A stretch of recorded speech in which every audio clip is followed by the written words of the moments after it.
Yang cuba melihat Islam ini banyak dongeng adalah dunia barat, orientalis, musuh-musuh Islam di barat, dan tidak kurang juga musuh-musuh Islam yang lahir daripada orang Islam sendiri, yang melihat beberapa perkara berkaitan dengan Islam itu sesuatu yang boleh dipertikaikan. Kononnya orang Islam ini terbelenggu dengan ideologi-ideologi yang menjadikan mereka terkebelakang. Maka lahirlah beberapa teori yang diketengahkan berkaitan dengan Al-Quran, berkaitan dengan sunnah, berkaitan dengan kehidupan Nabi sallallahu alaihi wasallam, berkaitan dengan syariah. Kita kan biasa dengar ungkapan dunia barat ataupun pihak-pihak tertentu sebut bahawa Islam ini agama yang tak betul. Biasa dengar kan? Islam ni agama tak betul lah. Islam ini agama yang salah. Islam ini agama yang menyeleweng.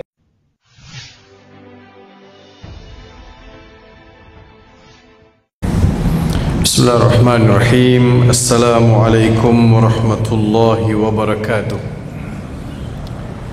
Alhamdulillahi rabbil alamin, wassalatu wassalamu ala ashrafil anbiya'i wal mursalin, Sayyidina Muhammad wa ala alihi wa sahbihi ajma'in.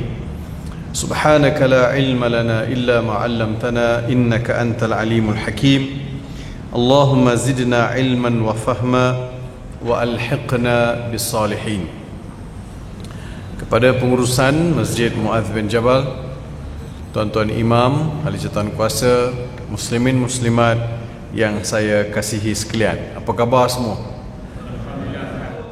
Manusia ini perlu dibebaskan mindanya, perlu dibebaskan dari sudut ideologi-ideologi yang tak sehat, ideologi-ideologi yang merosakkan, ideologi yang meletakkan mudarat di hadapan berbanding dengan maslahah, berbanding dengan kebaikan dan juga kemakmuran, yang mana bagi Pendeta Zakbah ianya sangat penting dia selari dengan tuntutan kemanusiaan.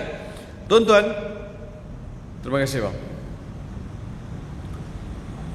Rasa macam duduk depan spotlight tuan-tuan. Ya. Saya tahulah saya perlukan lampu, tapi tak payahlah. Macam tu sekali. Tak marah, bagi tahu je. Pendeta Zakbah memberitahu bahawa membebaskan manusia daripada etikad-etikad yang palsu. Isu berkaitan dengan akidah. Kita susun lihat. Umat Islam perlu membebaskan diri mereka daripada etikad yang palsu. Etikad, apa makna etikad? Etikad membawa maksud kepercayaan, sesuatu yang dipegang, sesuatu yang dipercayai, sesuatu yang diyakini. Itu etikad. Dalam Islam tidak boleh kita beretikad dengan perkara yang palsu, perkara yang rapuh, perkara yang tidak ada asas, perkara yang adalah ciptaan dan dongengan. Tidak boleh. Tidak boleh. Yang cuba melihat Islam ini banyak dongeng adalah dunia barat, orientalis, musuh-musuh Islam di barat, dan tidak kurang juga musuh-musuh Islam yang lahir daripada orang Islam sendiri, yang melihat beberapa perkara berkaitan dengan Islam itu sesuatu yang boleh dipertikaikan. Kononnya orang Islam ini terbelenggu dengan ideologi-ideologi yang menjadikan mereka terkebelakang. Maka lahirlah beberapa teori yang diketengahkan berkaitan dengan Al-Quran, berkaitan dengan sunnah, berkaitan dengan kehidupan Nabi sallallahu alaihi wasallam, berkaitan dengan syariah. Kita kan biasa dengar ungkapan dunia barat ataupun pihak-pihak tertentu sebut bahawa Islam ini agama yang tak betul. Biasa dengar kan? Islam ni agama tak betul lah. Islam ini agama yang salah. Islam ini agama yang menyeleweng. Islam ini dia memberi gambaran yang terlalu negatif secara umum. Secara umum. Saya pun pelik. Bila memberi satu ungkapan yang secara umum mengenai sesuatu perkara tanpa ada perincian, maka orang yang mengungkapkan itu adalah orang yang tidak bertanggungjawab terhadap apa yang disebut. Saya bagi satu analogi yang lain. Saya tak sihat. Lalu saya pergi ke klinik, jumpa doktor. Doktor pun, saya dapat nombor, doktor panggil masuk. Saya masuk, duduk depan doktor. Doktor pun tanya dengan saya, "Ustaz, sakit apa? Ustaz, sakit apa?" Boleh tak saya jawab macam ni? Kan awak doktor, awak tekalah saya sakit apa. Mungkin ada juga doktor dalam ni. Kalau salah seorang pasien yang datang, dia kata, awak doktor kan, cuba teka, saya sakit apa. Saya kata, betul saya doktor. Doktor tak kata betul saya doktor, tapi ustaz kena bagi tahu sakit apa baru saya boleh rawat. Sakit kepala ke, sakit kaki ke, sakit sendi ke, sakit apa, kena bagi tahu. Baru doktor boleh diagnos dan juga berikan ubat yang sesuai kepada penyakit tersebut. Kalau tidak, umum. Sama juga ungkapan orang kata Islam agama tak betul. Yang tak betul tu kat mana? Kita nak panggil, kita kata, okey, you kata Islam tak betul, yang tak betul tu dekat mana? Solat ke yang tak betul? Apa yang tak betul? Perkahwinan dalam Islam tak betul?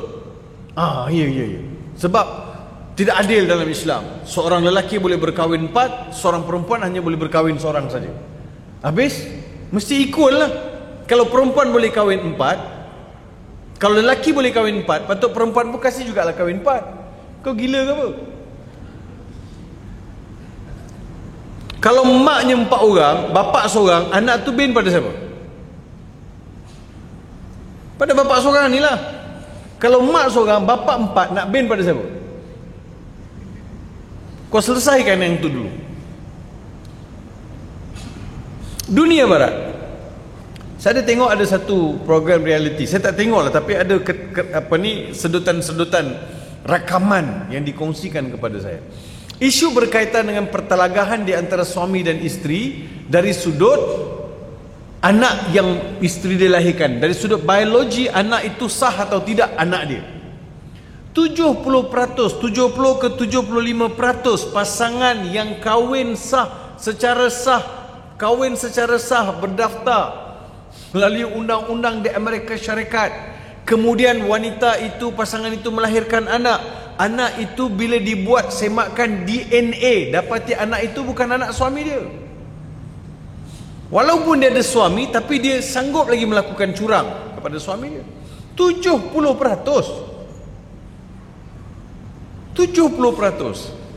So, siapa yang tidak ikut ajaran Islam? Islam membenarkan. Dan Islam meletakkan beberapa kriteria untuk orang nak berpoligami. Dan saya sendiri pun tidak setuju orang yang senang-senang sebut nak poligami. Sikit-sikit sunnah Nabi poligami, sikit-sikit sunnah Nabi poligami. Yang banyak lagi sunnah lain kau tak buat. Yang tu bukan main lagi kau punya fasih tu. Fasih satu nafas disebut sunnah Nabi. Saya tanya juga, sunnah Nabi ni masa Nabi SAW hidup bersama Khadijah bin Ummul Mukminin, Khadijah binti Khuwailid. Setelah Khadijah meninggal, masa Nabi kahwin dengan Khadijah, beristrikan Khadijah, Nabi kahwin satu lagi atau tidak? Tidak. Selepas Khadijah meninggal 2 tahun sesudah itu baru Nabi kahwin. Selepas itu baru Nabi ada berpoligami. Sebelum itu Nabi setia pada isteri yang seorang. Kalau isteri pertama masih hidup lagi, sunnahnya adalah tidak kahwin satu lagi. Tunggu isteri pertama mati baru kau boleh poligami. Halo. Ramai perempuan catat tu, ini fakta yang penting. Kalau betul lah Nabi kahwin tak masa Khadijah masih hidup? Mungkin orang tidak setuju. Bagi saya nak melihat macam mana kehidupan Nabi dan juga apa yang Nabi SAW lakukan. Kalau betul-betul saya nak ikut, begitulah caranya. Tapi tidaklah pula salah kalau isteri tua masih lagi nak kahwin seorang lagi, tak salah dari sudut syariat. Tapi kalau you nak jual nama Nabi SAW dalam perihal poligami, itu keadaannya. Isteri pertama tua daripada Nabi, isteri kedua pun sama, isteri ketiga sama juga. Datanglah seorang putri daripada Abu Bakar Siddiq yang bernama Aisyah, kahwin dengan Rasulullah SAW. Pernah nak daga baru umur 6 tahun 9 tahun Nabi bergaul dengan Aisyah, Ummul Mukminin Aisyah. So kita mempunyai isu berkaitan dengan penyelesaian dari sudut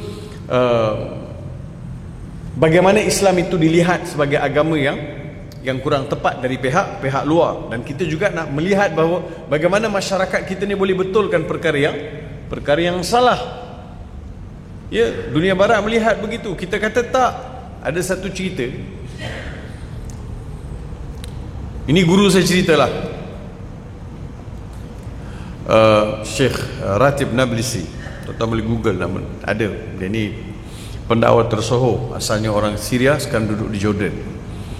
Beliau dalam ceramah beliau sebut ada kan ramai orang Arab yang migrate pergi ke US. Ada 3 cerita dia cerita. Salah satu ceritanya, pasangan suami isteri yang sudah lama duduk di situ, bila anak mereka dewasa, anak nak kahwin, anak tu beritahu pada bapaknya, abah saya nak kahwin. Ayah dia tanya, kau nak kahwin dengan siapa? Dengan Katie. Katie yang mana? Katie yang girlfriend saya dah 3 tahun. Oh jangan wahai anak. Anak dia tanya, kenapa bah? Abah pernah ada skandal dengan mak Katie. Ternyata Katie tu adik kandung kau. Tak jadi. Sebulan 2 bulan kemudian dia kawan pula dengan seorang perempuan lain, nama Annie pula. Kau dengan Annie bagi tahu bapa pula, abah saya nak kahwin dengan Annie. Annie yang mana? Annie yang duduk dekat sekian-sekian tempat. Lorong mana? Oh tak boleh. Mak Annie siapa nama? Aku dah agak dah. Tak boleh. Sebab mak Annie pun abah pernah ada skandal. Boleh boy, betul bapak ada ni. Jadi anak lelaki ni mengadu pada mak dia. Dia kata, mak, macam mana saya nak buat ni? Saya tunjuk calon pertama, Katie. Ayah kata, tante Katie tu adik tiri kau, sebab abah ada skandal dengan mak dia. Bawa Annie pun begitu juga abah sebut. Susahlah macam ni mak, kata lelaki tersebut kepada mak dia. Budak nak kahwin lah, mengadu pada mak dia perihal bapak dia. Mak dia jawab apa? Mak dia kata, kau kahwinlah dengan siapa-siapa kau kahwin. Kau nak kahwin nak, bapak kau tak tahu yang kau ni bukan anak dia.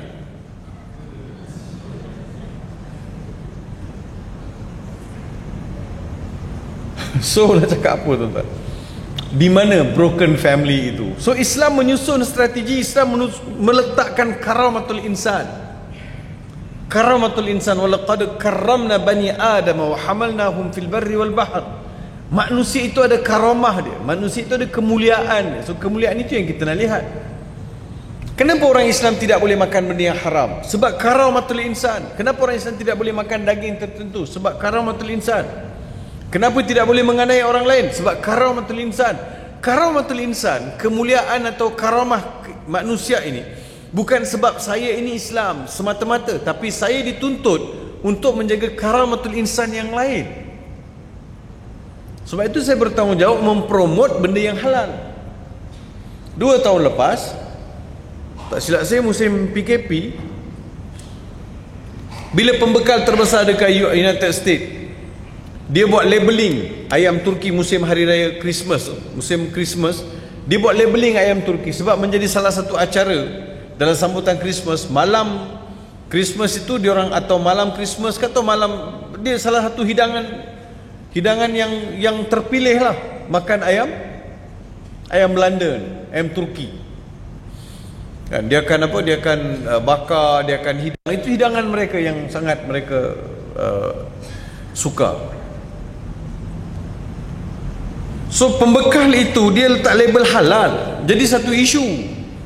Sebab dia orang tak boleh terima label halal ini dilihat label untuk orang Islam. Dia tidak ada kena-mengena dengan orang bukan Islam. Maka pembekal itu pun buat satu PC.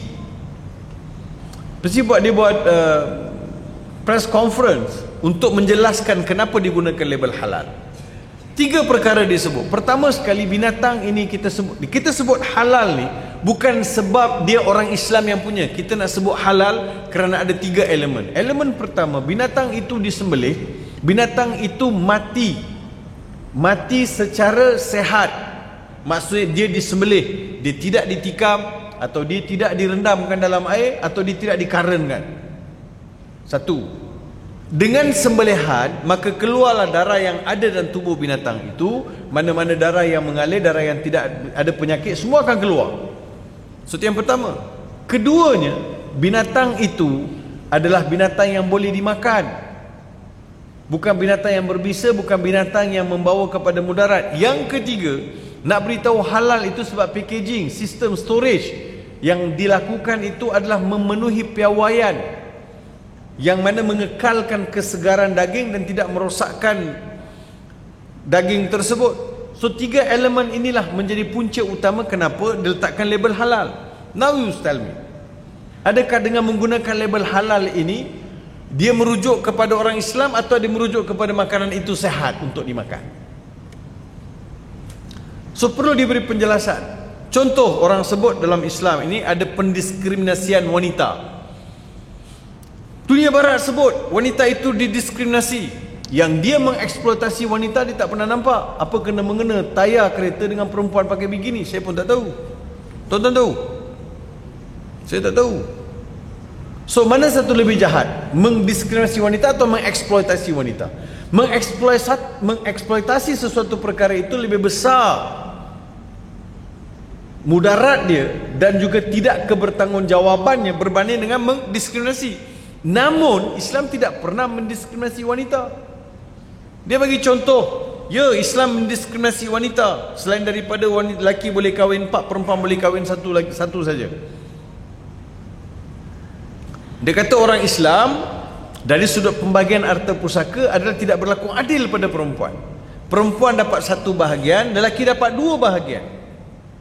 Kan ini tidak adil. Patutnya lelaki dapat, kalau lelaki dapat 2, perempuan mesti dapat 2. Dia pergi pada equal. Dia mesti dapat 2 sini 2. Kita tanya balik, kita kata lelaki yang dapat 2 ini, dia nampak sangat bahawa bangsa barat ini betul dia mengkaji, tetapi dia tak sampai kepada ketepatan maklumat. Sebab awal-awal lagi awak punya niat adalah untuk mencari keburukan dalam Islam, bukan mencari kebenaran dalam Islam. Dia cari buruk, akan jumpa buruk lah. Dia akan nampak buruk, padahal benda itu tak buruk pun. Dia ujungnya, bila dia beritahu pada orang sesuatu perkara berkaitan dengan Islam, dia akan nampak dia yang tak faham, bukan Islam yang tak betul. Dalam hal berkaitan dengan harta pusaka, sama lah. Perempuan dapat 1 bahagian, lelaki dapat 2 bahagian. Lelaki dapat 2 bahagian. Kita mula dengan lelaki dulu. Lelaki dapat 2 bahagian. 2 bahagian tu dia perlu buat apa? Untuk dia, untuk ahli keluarga dia, anak beranak dia, termasuklah orang-orang dalam jagaan dia. Bukan dia punya semata-mata, tapi ada tanggungjawab rezeki 2 bahagian yang dia bawa balik itu. Harta pusaka yang dia bawa balik 2 bahagian itu ada tanggungjawab untuk dilaksanakan. Orang-orang yang berada di bawah tanggungjawab dia. Jadi ada rezeki tersebut bukan untuk dia seorang. Manakala perempuan dapat 1 bahagian, apa tanggungjawab perempuan dapat 1 bahagian harta pusaka? Can you tell me? Untuk dia sahaja. Dia tidak perlu nafkahkan pada suami dia, anak dia tak perlu. Dia tidak dipertanggungjawabkan. 1 bahagian tu dia punya semata-mata. Sekarang beritahu saya, yang dapat 2 bahagian untung atau dapat 1 bahagian untung? Pak Haji. Pak Haji tak dapat apa-apa. Dapat 1 bahagian untung atau 2 bahagian untung? Kita akan cakap 1 bahagian lah untung. Sebab untuk dia semata-mata. Dia nak beli handbag ke, dia nak beli jam ke, dia nak pergi shopping ke, itu terpulang sebab dia punya saja. Siapa-siapa yang belajar harta, siapa-siapa yang belajar faraid, dia akan temu bahawa ashabul furud, dalam fiqh dia panggil ashabul furud. Siapa itu ashabul furud?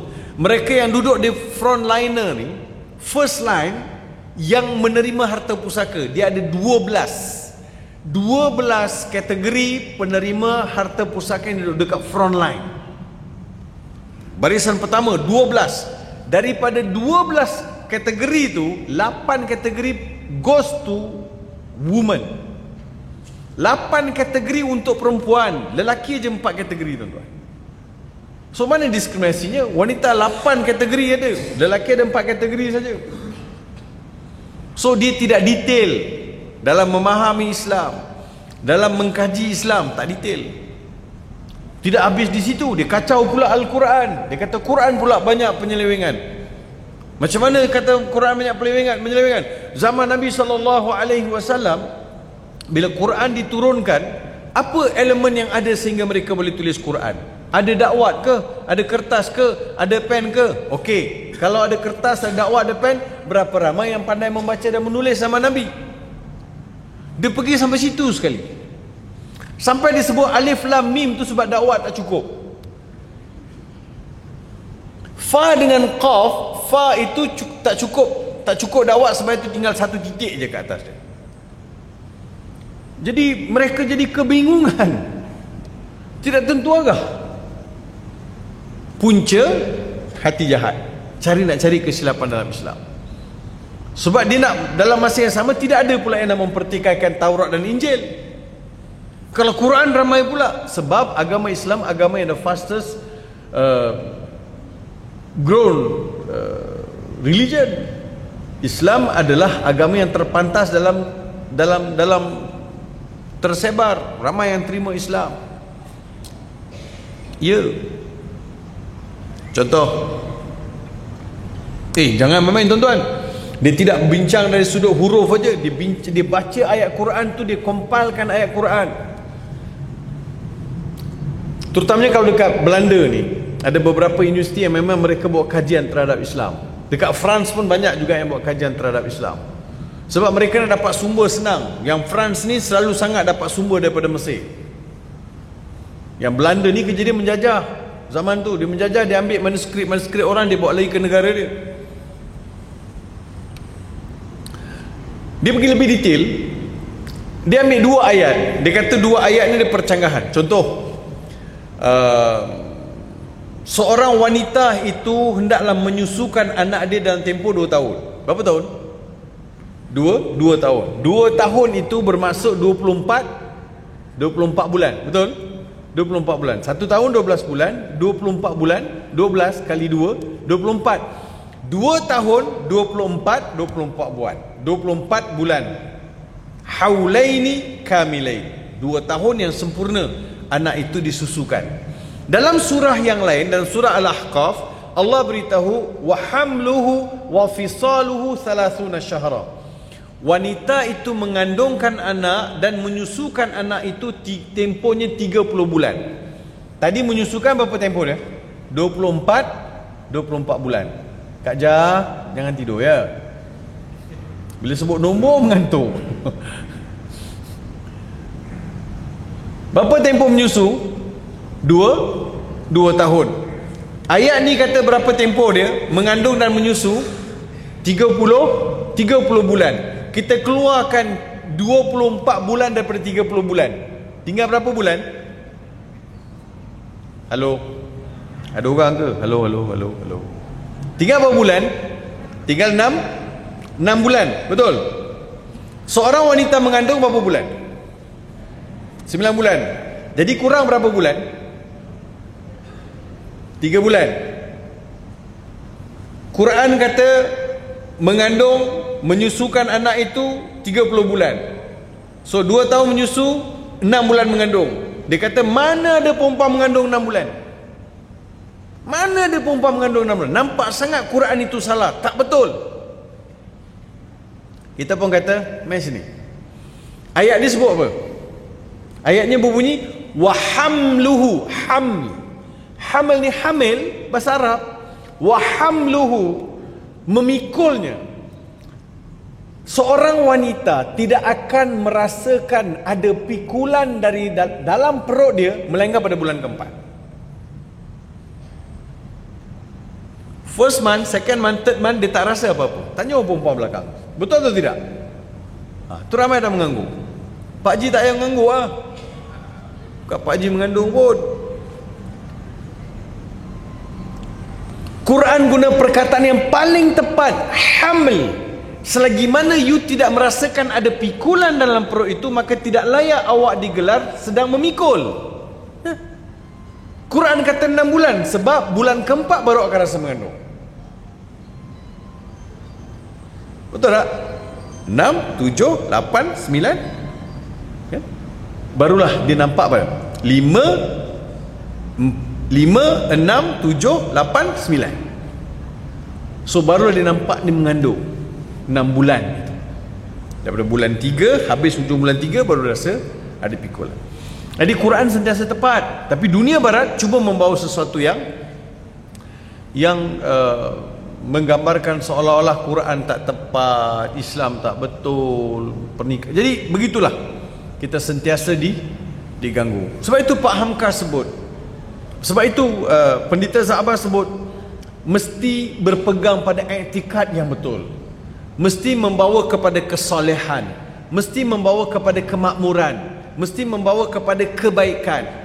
Maka itulah yang dilihat sebagai sebuah bangsa yang benar-benar merdeka.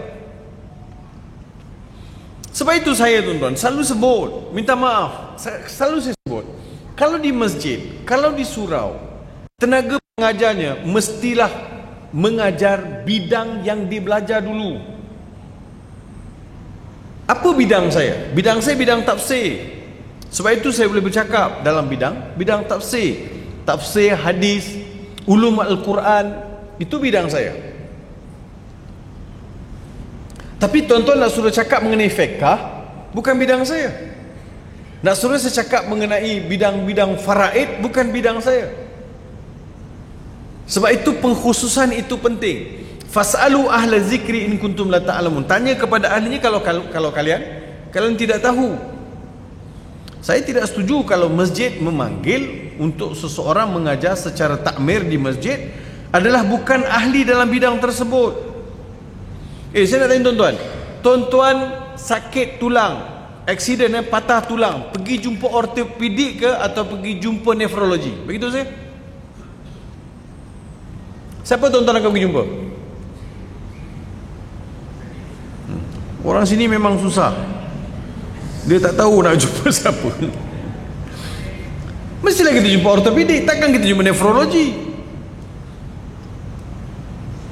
Bidang agama begitu juga, tuan-tuan, mesti bidang.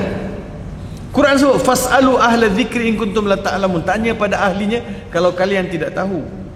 Untuk mengelakkan apa? Untuk mengelakkan kita menerima maklumat yang tidak tepat dan harus bertanggungjawab. Penyusunan pengajian di masjid haruslah selaras. Dalam sebulan ada berapa kuliah? Berapa kuliah fiqh, berapa kuliah hadis, berapa kuliah tafsir, berapa kuliah yang berkaitan dengan tasawuf, dan sekali-sekala ada ceramah profesional mengikut bidang dan kepakaran.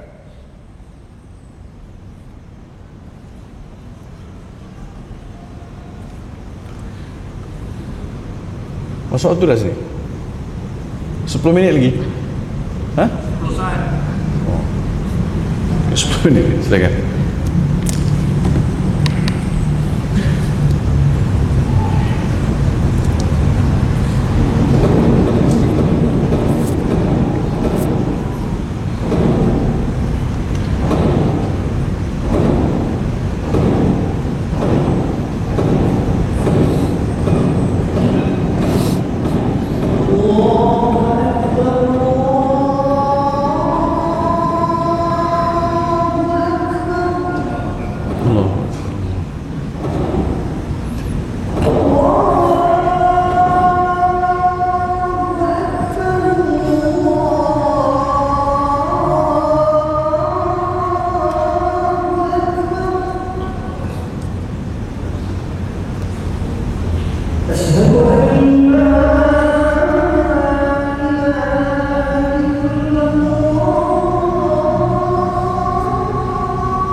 لا إله إلا الله محمد رسول الله صلى الله عليه وسلم اللهم رب هذه الدعوة التامة والصلاة القائمة آت محمدا الوسيلة الفضيلة والشرف والدرجة العالية الرفيعة إنك لا تخلف الميعاد وبعث اللهم مقام محمود الذي وأتى إنك لا تخلف الميعاد.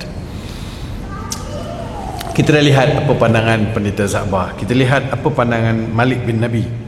Beliau menjelaskan bahawa perjuangan membebaskan tanah air harus disusuli dengan perjuangan memerdekakan minda. Istiqlal al-aql. Istiqlalul aql. Beliau menyedari apalah erti kemerdekaan bumi pertiwi jika rakyat pribuminya masih tetap bermindah anak jajahan. Membangkitkan jiwa merdeka adalah agenda terpenting yang tidak boleh dikompromikan. Maksudnya jiwa kita negara merdeka tetapi minda kita terjajah, masih lagi terjajah. Sebab seolah-olah kita kehilangan budaya, kita kehilangan nilai, kita kehilangan identiti. So kita bergantung kepada negara lain, kita bergantung kepada orang lain. Lihat sajalah tuan-tuan, kan sebut kau marah pula, suruh bela lembu, curi,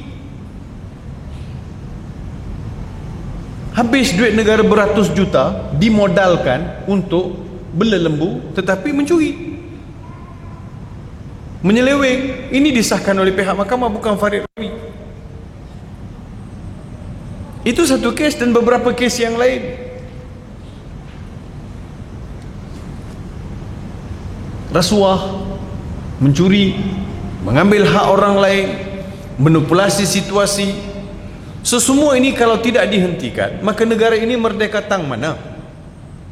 Kita lepas daripada penjajah tapi kita dijajah dengan ideologi-ideologi ataupun tangan-tangan yang tidak bertanggungjawab. Sebab ketamakan. So macam mana tu tuan-tuan? Negara dah merdeka, ada sumber kekayaan, tetapi bila sampai kepada pihak-pihak tertentu atau individu-individu tertentu, saya tidak bakulkan semua orang, tetapi ianya berlaku atau tidak berlaku. Boleh lihat kepada kenyataan-kenyataan dalam audit yang dikeluarkan oleh Jabatan Audit Negara. Kalau di dalam universiti pun ada, kalau di sekolah pun ada. Di mana lagi kita nak percaya tuan-tuan perkara ini akan selamat? Kan itu. Sebab manusia sudah tidak rasa malu untuk mengambil hak orang lain, untuk mencuri, menipu dan sebagainya. Sebab manusia ni kadang-kadang nak cakap macam mana lagi tuan-tuan? Tak cakap rasuah ni haram, berdosa, masuk neraka, ar-rashi wal murtashi finnar. Kan, yang makan rasuah, bagi rasuah, semua dalam neraka. Dia tak rasa apa-apa. Tak rasa apa-apa. Wallahi tak rasa apa-apa. Tak rasa apa-apa. Sebab apa you tak rasa apa-apa? Sebab you jenamakan balik benda tu dengan nama-nama yang nampak disadurkan dengan nama yang molek-molek. Ini kongsi rezeki. Bukan rasuah ni kongsi. Sikit seorang, Allah Ta'ala murahkan rezeki saya. Jadi apa salahnya kongsi dengan orang? Tuan-tuan, senang aja. Kalau kau tak dapat projek tu, kau takkan kau kongsi tak rezeki tu. Ada budak tanya dengan, tu ustaz tak boleh lah, sekarang ni kena bagi. Satu aja, you fikir, kalau you tak dapat, you bagi tak? Confirm lah tak bagi. Jadi maksud itu rasuah lah tu. Cakap mana lagi? Saya pernah kongsi dulu beberapa cerita. Contoh Omar bin Abdul Aziz. Omar bin Abdul Aziz ini, dia adalah cicit kepada Omar bin Al-Khattab. Dia jadi khalifah. Hebat tak hebat? Sepertiga dunia dalam jajahan dia tuan-tuan. Dia nak apa? Just bagi tahu je nak apa. Tapi dalam masa yang sama, dia rasa tanggungjawab daripada Allah Subhanahu Wa Taala tanpa kepimpinan dia. 2 tahun setengah dia berjaya buat blueprint. Dia mewujudkan sistem yang sangat mempan, yang sebelum itu orang tak buat. Sistem ketenteraan, sistem pos, sistem apa lagi, sistem pentadbiran, semua dia buat. Pengurusan zakat. Dia menjadi tokoh yang sosok yang sukar untuk dicari ganti, Omar bin Abdul Aziz. Bukan sekadar dia mentadbir dengan begitu jayanya, dia berjaya membetulkan, membebaskan minda masyarakat. Kita biasa dengarkan zaman Omar bin Abdul Aziz ni, zakat diberikan, tak ada penerima zakat, lalu orang-orang yang bujang dikawinkan dengan duit zakat. Kita biasa dengar kan? Biasa dengar tak? Tapi tuan-tuan biasa dengar apa? Kita biasa dengar Omar bin Abdul Aziz ambil budak-budak muda ni, dikawinkan budak-budak muda ni dengan duit zakat. Dia isunya bukan tak ada penerima zakat, asnaf itu tak ada. Asnaf itu susah untuk dihapuskan sama sekali, mustahil. Tak ada asnaf. Sebab itu asnaf itu ada 8. Mustahil. Semua asnaf itu dah tak ada. Bukan tak ada asnaf, asnaf itu ada, tapi masing-masing merasakan mereka tidak layak dapat zakat. Oh, miskin nak bagi? Tak apa, saya masih boleh kerja lagi. Walaupun saya masuk asnaf, tak apa, saya tak mau. Saya kerja, wahai Umar, saya kerja. Matang. Kita 15 tahun duduk senarai penerima zakat, tak rasa apa-apa, tuan-tuan. Tak rasa apa-apa. Dia Omar bin Abdul Aziz, satu hari dia balik rumah, anak dia menangis, guling-guling menangis. Umar tanya, kenapa wahai anak, kenapa? Anak perempuan dia menangis, kenapa? Dia kata, ayah, kawan-kawan ada baju raya, ada baju baru. Nak raya ni mereka semua ada baju, kebetulan musim raya. Nak raya, baju raya mereka dah ada baju baru. Saya ni tak ada baju baru. Ayah kata baju lama kan ada pakailah. Tak nak, dia kata dah bertahun-tahun pakai, nak baju baru juga. Budak, tuan-tuan. Nak balik tanya dengan isteri pun kata tak ada apa-apa untuk persiapan raya. Sebab tak, Omar bin Abdul Aziz di rumah tak cukup bekalan nak buat kuih semperit ke, nak buat kuih apa ke, tak ada duit. Tak ada. Kak Jah, tak ada. Tak ada. Omar pun rasa macam tak apalah, tak apa, abang usahakan dia. Keluar Omar daripada rumah, pergi ke Baitul Mal. Sampai di Baitul Mal, bagi salam, Assalamualaikum. Penjaga Baitul Mal keluar, kira setiausaha majlis lah, setiausaha Baitul Mal keluar. Kata penjaga Baitul Mal tanya, Man ladzi ja'a bika ya Omar? Apa yang menyebabkan Omar datang sekarang ni? Omar kata, aku datang ni nak buat pinjaman pendahuluan sebanyak 10 dirham pendahuluan. Nanti hujung bulan gaji aku kau potong 10 dirham. Penjaga Baitul Mal kata, untuk apa? Banyak tanya pula engkau ni.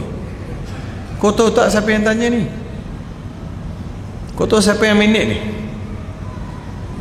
Nota hujung surat kau nampak tak? Sila uruskan. Saya setuju, sila uruskan dengan segera. Siapa yang kerja tahu lah.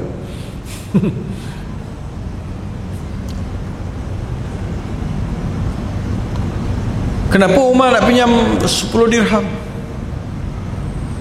Nak raya dah, saya nak buat persiapan untuk hari raya, bekalan tak ada kat rumah.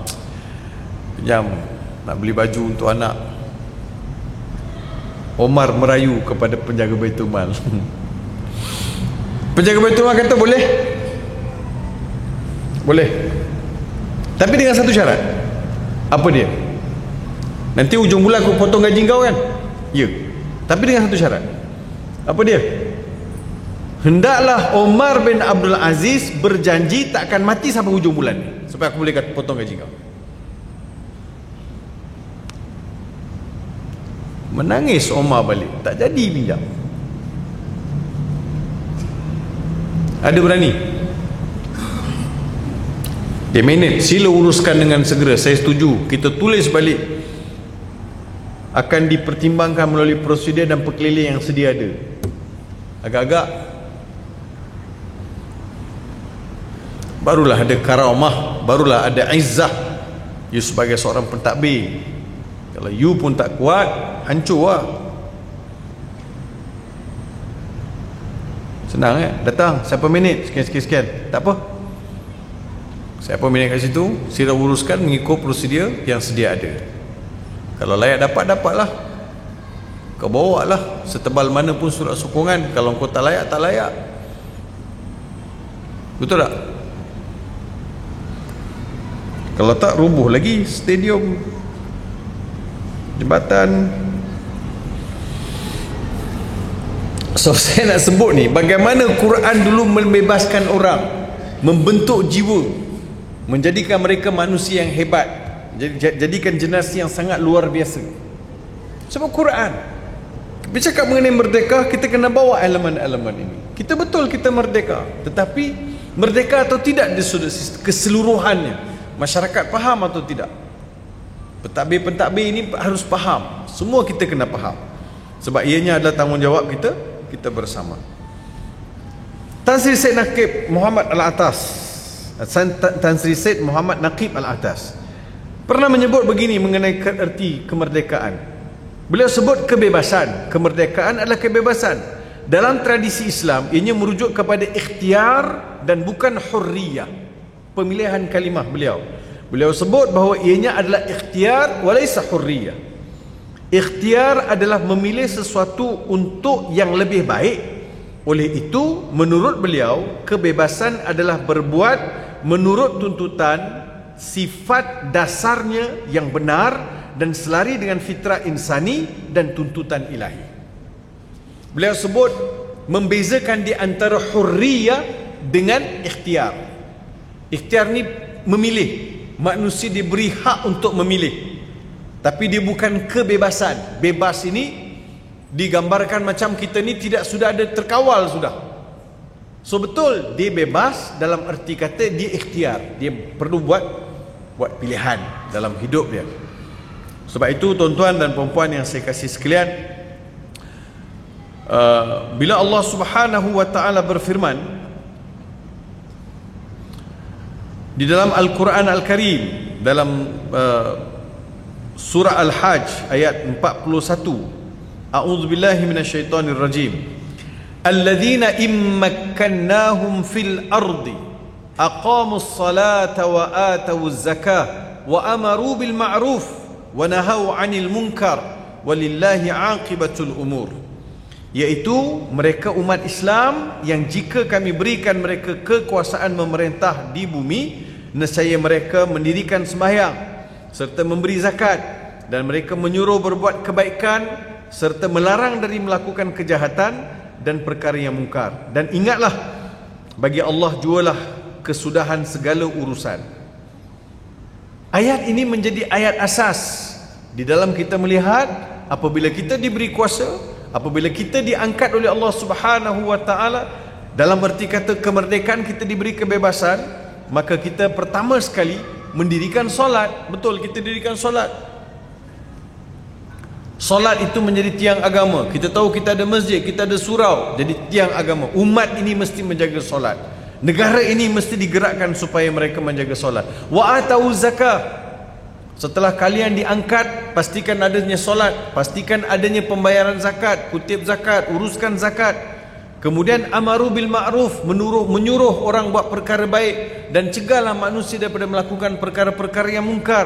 Walillahi aqibatul umur, dan kepada Allah jualah kesudahan segala urusan. Sebagai kesimpulannya, tuan-tuan dan puan-puan yang saya kasih sekalian, ada beberapa perkara yang ingin kita kongsikan. Pertama sekali, merdeka dari belenggu penjajah. Pertama, kita sudah merdeka dari belenggu penjajah. Keduanya, merdeka dari serangan pemikiran penjajah, al-ghazwul fikri. Kita nak bebaskan fikiran kita daripada fikiran-fikiran atau ideologi-ideologi penjajah. Kadang kita ni nak membentuk sebuah kekuatan, orang Islam dia suka meniru orang lain, suka meniru orang lain. Sedangkan apa yang ada dalam Al-Quran, panduan-panduan yang ada dalam Al-Quran, petunjuk-petunjuk yang ada dalam Al-Quran sudah cukup kaya tuan-tuan, untuk manusia selongkar, untuk manusia belajar dan meletakkan asas-asas kemajuan diri mereka maupun negara atau apa-apa sahaja. Quran. Tapi disebabkan Quran ini menjadi satu kitab yang kita baca untuk musim-musim tertentu, untuk seremonial. Kita tahu, semua kita tahu bahawa Quran itu Quran adalah kitab yang memandu manusia ke arah jalan yang betul, membawa manusia kepada akhirat. Tapi berapa ramai pula yang benar-benar menyantuni, menghayati Al-Quran Al-Karim. Saya cuba usaha untuk mencari satu kekuatan dan sumber modal bagi menghasilkan kajian Al-Quran Al-Karim. Tuan-tuan, dekat Malaysia ni nak kalau kaji pokok orang bagi 30 juta. Kaji pokok aja 30 juta. Ada company JLC bagi 30 juta untuk kaji pokok. Untuk kaji sungai pun bagi berpuluh juta. Untuk kaji batu pun bagi berpuluh juta. Bila mengkaji Quran untuk menghasilkan tafsir, bila minta 3 juta, wih, banyaknya. Tak pun kau jagalah pokok dengan batu. Susah. Sebab orang tak nampak kepentingan. Kalau hari ini saya cakap mengenai Quran, cuba tuan-tuan lihat, semua Quran kita masih lagi tidak bertafsir. Adalah Quran tafsir karangan Pak Hamka, ada, tapi dia tidak mewakili Malaysia. Walaupun ada elemen-elemen Melayu dalam tafsir Pak Hamka. Kita ada tafsir Amrul Asir karangan Tuan Haji Son Haji, yang tafsir itu dikendalikan melalui radio. Kita juga ada tafsir yang diterjemahkan ke Dewan Bahasa dan Pustaka, tafsir Al-Maraghi ada. Tapi kita nak lihat hasil atau berhasil atau tidak. Saya masa belajar buat PhD dekat Jordan, ada kawan saya daripada Somalia. Dia buat PhD mengkaji tokoh-tokoh tafsir dan kitab-kitab tafsir dari kalangan ulama di Somalia. So kawan saya tanya dekat saya, dia kata, Syekh Farid, engkau pun buatlah tajuk lebih kurang sama, engkau kajilah ulama-ulama tafsir di Malaysia. Saya pun cuba cari, saya tak jumpa. Mungkin saya punya akses tak cukup kot. Lalas saya ambil keputusan untuk mengkaji tokoh tafsir dari India. Minta maaf lah, dan terpaksalah kembali balik asal.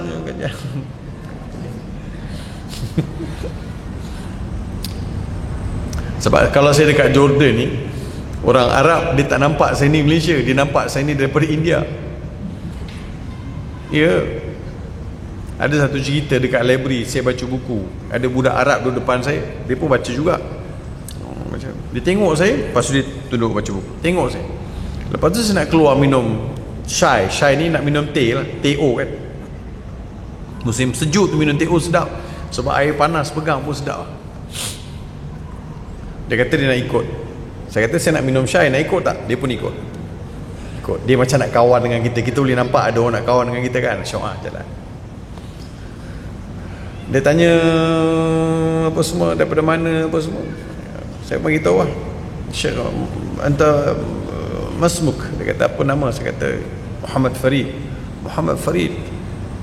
Anta min aina? Dia kata, kau daripada mana? Saya kata ana min Malaysia. Masya Allah, min Malaysia. Dia kata Masya Allah min Malaysia tu, saya macam tak berapa nak confident dia punya Masya Allah min Malaysia. Saya tanya kat dia, you tahu Malaysia tu kat mana? Saya tanya kat dia, tak ada aina Malaysia. Saya tanya kat dia, kau tahu tak Malaysia kat mana? Dia kata ana arif. Aku tahu Malaysia kat mana. Saya pun tanya kat dia, aina Malaysia? Aina? Dia kata fi Afrika. Mentang-mentang aku gelap, kau bawa Malaysia ni kau letak dekat Afrika. Kurang asam betul. Ya. Masa saya buat first degree, ada profesor dalam bidang hadis. Dia baca nama saya Muhammad Farid Rawi. Arab kan, ra dia tak bunyi ra, dia bunyi ra baris atas tebal. Rawi, Muhammad Farid Rawi. Dia profesor hadis. Masa dalam kelas tu dia panggil nama, dia kata, aina Muhammad Farid Rawi. Saya angkat tangan. Dia kata, "Bidi ashufak ba'da al-muhadharah." Aku nak jumpa kau lepas habis muhadharah. Tak apa pula salah saya ni nak jumpa. Semua dah keluar, saya tunggu. Saya pun pergi dekat dia. Saya kata, "Doktor, ana Muhammad Farid Rawi." "Anta Muhammad Farid Rawi, Masya Allah. Anta min ruwatul hadis." Dia kata, "Kau ni daripada keluarga yang meriwayatkan hadis ke?" Rawi. Saya kata, "Tak ada kena-mengena, Prof." Saya kata. Saya ni orang kampung Sungai Chow.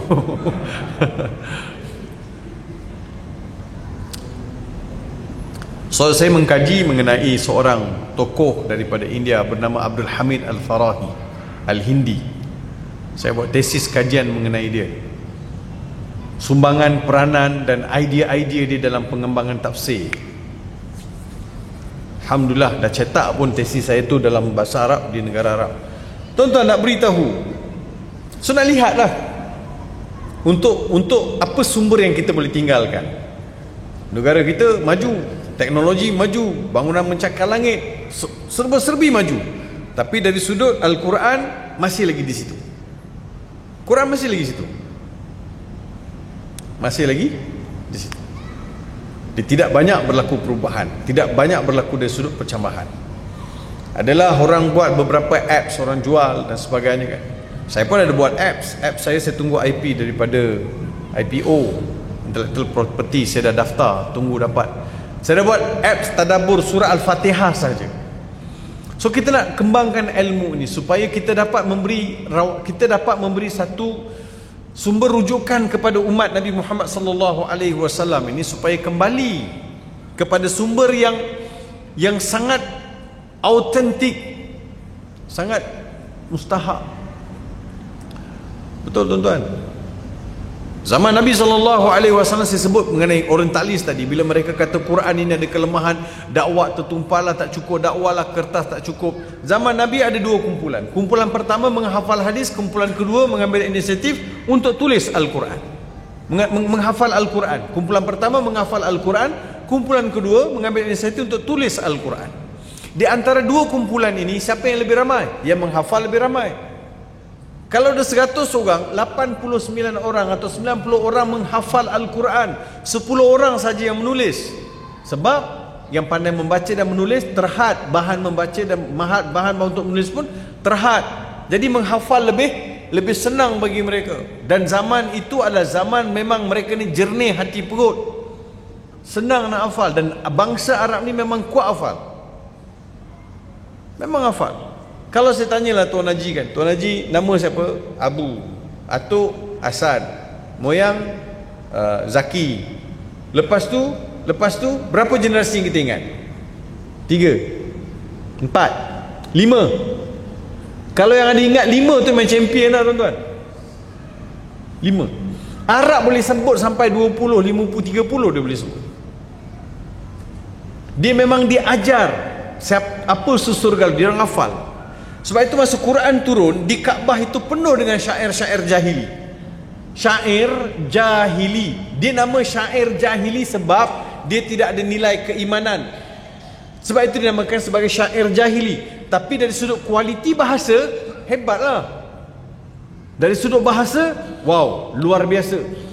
Quran turun untuk mencabar kehebatan bahasa yang ada pada bangsa Arab pada ketika itu, yang telah gantung syair-syair yang terpilih. Nah, ini Quran turun. Mustahil Arab zaman itu Quran turun dia tak faham. Sebab bahasa Quran lebih mudah untuk dipaham daripada bahasa syair yang meripik. Sebab dia banyak menggambarkan benda-benda yang negatif, syair. Dan alam, mengenai alam ada juga. Dia cerita mengenai lembu. Satu syair cerita mengenai mata lembu je, gantung. Ya, bahasa. Soal itu kekuatan bahasa Arab, bahasa Al-Quran. Kita pun sama juga tuan-tuan. Kalau kita tak belajar dan tak ada orang nak ajar kita, tak ada orang nak explain kepada kita, kita pun akan tinggal begitu juga. Contoh, kalau orang tanya dengan kita, kenapa surah Al-Fatihah mula dengan Alhamdu? Apa maksud Alhamdu? Segala puji. Ada tak perkataan lain dalam Al-Quran yang sama dengan segala puji? Ada? Al-Madhu, Asyukru. Dua-dua dekat-dekat sama. Alhamdu, Al-Madhu, Asyukru. Tiga-tiga ni dekat-dekat nak sama. Dalam dekat-dekat nak sama, mana yang paling banyak Quran sebut? Asyukru ke Alhamdu? Asyukur lebih banyak Quran sebut daripada alhamdu. Tapi kenapa surah Al-Fatihah Allah pilih alhamdu di pangkalnya alhamdulillahi rabbil alamin, bukan asyukrulillahi rabbil alamin? Kalau kita ditanya lah kan, habis kuat kita boleh sebut memang Quran diturunkan begitu. Jangan banyak tanya. Kau banyak tanya ni, kau nak pertikaikan Quran ke? Situ pula jadinya. Menarik tuan-tuan, menarik. La yanqadi ajaibu, tidak akan terhenti keajaiban, keluar biasaan konten dalam Al-Quran. Tak sama bahasa, tak sama. Orang bagi saya kan, orang bagi saya, datang tolong tuang air kat saya dalam cawan. Saya pun kata terima kasih. Dalam bahasa Arab, kalau Arab yang tuang ataupun bahasa saya nak guna, kononnya saya ni bahasa boleh cakap bahasa Arab, saya kata syukran. Syukran, terima kasih. Saya dituang air, saya kata syukran, terima kasih. Adakah perkataan terima kasih saya bila orang tuang air itu telah merangkumi terima kasih saya pada Tuhan yang turunkan air hujan, Tuhan yang takungkan air, Tuhan yang bagi manusia pandai boleh suling air, Tuhan yang bagi manusia pandai boleh packaging air, dan Tuhan yang gerakkan air itu sampai pada saya dan tuang dan saya minum. Selepas saya minum, air itu menyerap dalam tubuh badan saya dan menjadikan saya sehat dan menjadikan saya ada tenaga. Terangkum atau tidak perkataan terima kasih tadi itu? Asyukran, terangkum atau tidak? Tidak. Tapi bila saya minum air ini, saya sebut alhamdulillah, semua yang saya sebutkan tadi terangkum di dalam. Just one word, alhamdulillah. Saya sudah terima kasih pada Tuhan yang turunkan air hujan. Air hujan itu tertakung dan ditapis, dibawa pada saya minum jadi sehat. Terima kasih. Compulsory, tuan-tuan kena sebut 17 kali alhamdulillah dalam solat 17 rakaat. Untuk apa? Untuk cakap terima kasih pada Tuhan. Kalau tidak, bila masa kita terima kasih pada mata yang celik ni tuan-tuan? Bila masa kita terima kasih telinga yang boleh dengar? Bila masa kita terima kasih kaki yang boleh bawa kita berjalan? Bila masa kita terima kasih mulut yang boleh bercakap? Bila masa? Daripada pukul 7, daripada subuh tadi pukul 5 kita bangun sampai sekarang, berapa ramai terima kasih pada nikmat mata? Tak ada kan? Kalau ada pun seorang dua lah. Secara umumnya, jangankan tuan-tuan, Farid Rawi pun belum tentu lagi. Tapi secara umumnya begitulah. Namun bila Tuhan suruh saya baca alhamdulillah, saya terima kasih pada Tuhan pada semua nikmat yang Allah beri pada saya. Terangkum di dalam. Sebab itu Tuhan pilih alhamdu, Tuhan tak pilih asyukru. Bertahun dah baca. Apa beza saya yang baca dengan orang lain yang jadi baca tidak faham dengan baca faham? Lain tuan-tuan. Lain. Hentikanlah ayat tu. Tuhan dah perintah macam tu, kau jangan banyak tanya. Itu belum dibincang, ulama tulis vocabulary dalam Al-Quran, mufradat dalam Al-Quran. Luar biasa tuan-tuan. Ya. Sangat luar biasa. Sama juga kan? Itu baru surah Al-Fatihah, baru satu kalimah kan? Belum lagi kalimah-kalimah yang lain. Ulama bincang kenapa Bismillahirrahmanirrahim. Kenapa Ar-Rahman dulu bukan Ar-Rahim dulu? Bismillahirrahmanirrahim. Kenapa ada takdim wa takhir? Kenapa didahulukan? Kenapa dikemudiankan? Itu pun ulama bincang. Takdim wa takhir. Begitu luasnya bahasa Al-Quran. Baru ada seseronok. Jangankan bahasa Arab, semua bahasa kena faham, baru kita akan dapat seronok. Bahasa Melayu pun sama. Kalau kita ni tak ada latar belakang sedikit sebanyak dari sudut sastra, minat kita pada bahasa, kita pun tak minat bahasa Melayu. Sebab itu I rasa kan, actually we are merepek. Lama jadi pegawai kan, dia jadi macam tak berapa minat nak cakap orang putih. Saya tegur kat Bangi tu, Bangi gateway. Apa kat Bangi ni orang tak faham bahasa Melayu ke? Kenapa you letak gateway? Untuk apa? Oh, nak komersial. So you sendiri tak menghargai bahasa. So macam mana nak buat? Saya bagi contoh. Memburu ke padang dasar, berburu ke padang datar, dapat rusa berbelang kaki, berguru ke palang ajar, bagai bunga kembang tak jadi. Faham tak faham? Halo. Jangan sampai buka Melayu cerita bahasa Melayu, tuan-tuan. Tuan-tuan dah kenapa? Berburu ke padang datar, dapat rusa berbelang kaki, berguru ke palang ajar, bagai bunga kembang tak jadi. Orang nak pergi berburu, buru kat mana? Hutan lah. Yang kau pergi berburu kat padang, apa hal? Kalau nak menuntut ilmu, menuntut daripada guru yang betul, daripada tokoh yang betul, daripada sarjana yang betul, daripada kitab yang betul, daripada sumber yang betul. Disebabkan kau pergi berguru, tak apa punya guru kau berguru, dapat rusa berbelang kaki. Kalau betul kau masuk hutan berburu, kau akan dapat rusa yang original. Disebabkan kau memburu di padang datar, kau dapat belalang, tapi kau punya kembang, kau punya seronok macam dapat rusa berbelang kaki. Orang dulu sindir sikit punya padu, tuan-tuan. Baru tahu sikit nak ajak semua orang berhujah. Mana ambil mana? Tahu? Hadis ni amboi.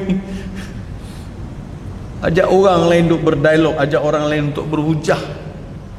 Berguru ke palang ajar, bagai bunga kembang tak jadi. Sebab engkau tak betul, guru engkau pun tak betul. Jadilah macam tu. Bagai bunga kembang tak jadi. Quran dah sebut. Jadi itu yang dibahasakan oleh orang dulu. Jadi kalau saya tak tahu bahasa dan saya tidak tahu latar belakang bahasa, pembayang dan sebagainya, saya pun tak dapat hayati bahasa yang begitu mendalam. Ukurlah baju di badan sendiri. Dia ambil baju kat almari, dia ukur. Buat apa? Kata tadi suruh ukur baju di badan sendiri. Rupanya kau tak kerti bahasa. Sebab itu Quran, saya ajak tuan-tuan nak membuka minda ni, supaya masyarakat kita kembali balik menghayati Al-Quran, menghayati balik Al-Quran dalam erti kata membebaskan minda. Quran yang membebaskan minda manusia. Quran yang membawa manusia itu hidup dalam keadaan yang lebih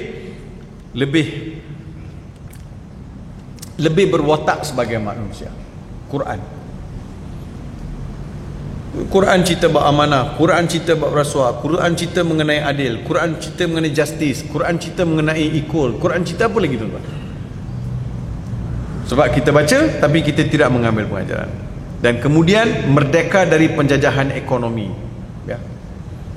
Merdeka dari sudut penjajahan ekonomi. Kita tidak mahu dikuasai dari sudut sistem ekonomi. Kita mahu, ialah ini saya sebutlah, tapi mereka yang berada pada tempatnya, yang membuat dasar, mereka lebih memahami. Saya sebagai rakyat, saya mengharapkan bahawa negara ini dibebaskan daripada penjajahan ekonomi yang tidak mempan, penjajahan ekonomi yang terlalu terikat kepada sistem-sistem tertentu, sistem-sistem liberal, sistem-sistem yang mengikat dan juga mencekam. Bila nak ubah sistem itu menjadi sistem yang lebih kompeten, lebih berdasar kepada kemanusiaan. Kalau ada bankers kat sini, saya minta maaf lah. So kan kita beli rumah harga 300,000, tapi bila saya bayar balik dah jadi 700,000. Kenapa masa bayar balik 700,000 tak ada semarket value masa tu disebut? Itu salah satu sebab lah orang sebut. So for me, saya melihat bahawa sistem ekonomi yang lebih mempan itu memerdekakan masyarakat. Apa mikrokredit yang ada, makrokredit yang ada? Saya tertarik dengan apa yang disebut oleh Dr. Yunus daripada Bangladesh, bila beliau memperkenalkan mikrokredit kepada masyarakat. Idea menarik. Dia dapat Nobel Prize tu. So kita nak lihat elemen-elemen, lihat modul-modul yang seumpama itu. Merdeka dari belenggu hutang yang melampau. Kita nak keluar daripada hutang. Macam mana nak keluar daripada hutang? Sama ada hutang itu di peringkat individu, keluarga, negara dan sebagainya lah.